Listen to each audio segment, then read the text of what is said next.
ఆంధ్రప్రదేశ్ రాష్ట్రంలో ఎన్నికలు ముగిసిన విషయం మనకందరికీ తెలిసిందే.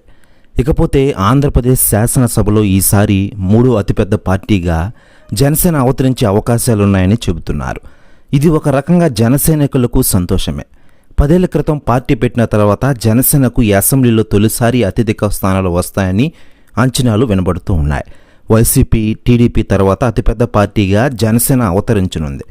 గత ఎన్నికల్లో ఒక స్థానంలో గెలిచిన జనసేన ఈసారి డబుల్ ఇంజన్కు చేరుకుంటుందని విశ్లేషణలు ఆ పార్టీ నేతల్లో ఆనందం నింపుతోంది. కూటమిలో భాగస్వామిగా ఉన్న జనసేన పార్టీకి ఈసారి 2 అంకెల సీట్లు రావడంతో పాటు తొలిసారి జనసేనని పవన్ కళ్యాణ్ కూడా శాసనసభలోకి కాలు మోపుతున్నారన్న సర్వేల ఫలితాలు మరింత జోష్ని పెంచిన విషయం మనకందరికీ తెలిసిందే. ఇక ఇదిలా ఉండగా పవన్ కళ్యాణ్ గారి పిఠాపురం గురించి రాజకీయ నాయకులు స్పందిస్తూ ఉండగా తాజాగా కాంగ్రెస్ నేత నటి విజయశాంతి గారు స్పందించారట. ఆమె మాట్లాడుతూ పవన్ కళ్యాణ్ గారు ఒక హిస్టరీ క్రియేట్ చేయబోతున్నారు. ఆంధ్ర ఎలక్షన్స్లో చరిత్రలో ఎనలేని విధంగా ఆ విక్టరీ ఉంటుంది. పిఠాపురంలో నిన్ను ఢీకొట్టేవారు లేరు పవన్, నీదే విజయం, నీ ఎంట్రీతో అసెంబ్లీ దద్దరిల్లిపోద్ది అంటారట విజయశాంతి గారు.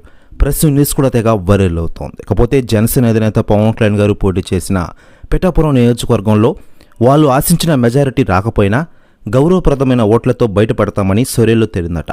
వంగగీత నుంచి కూడా గట్టి పోటీ ఇవ్వడంతో తాము తొలి నుంచి మెచ్చిన మెజారిటీ తగ్గే అవకాశాలను చూస్తున్నారు.